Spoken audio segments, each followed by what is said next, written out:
writing was accessible. As a person who grew up um, born with chronic illness and disabilities, of illness and sickness took so much of my emotional and mental capacity.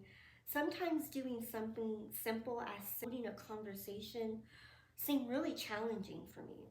Being born with a facial difference, my specific disability, I was going through a lot of reconstructive surgery. I was on some medications and things all the time.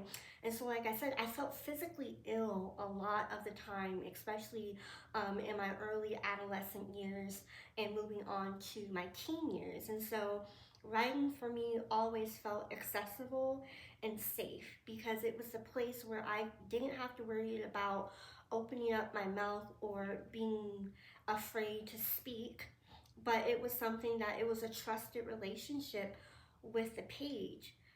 And I'll also go on to say this, that I think too there came a point in my storytelling and writing journey that I noticed that I was hiding behind my writing because it was something I always did by default. And so I was like, well, I don't have to talk and speak in front of people. I'm okay. But writing has always been my first love because it was something that felt the most safe and most accessible to me.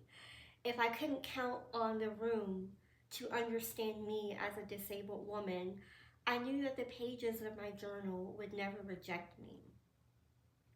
I know that's a really profound statement. And so I think for me, I was navigating the world as a Black disabled young woman, and I really didn't have the guardrails or the guidance to show me how to do that in a way in which felt authentic and in a way that felt safe.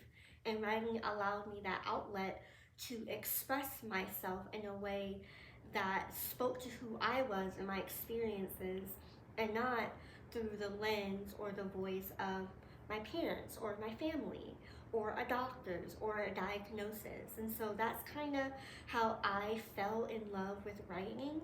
And so far, it has served me really, really well.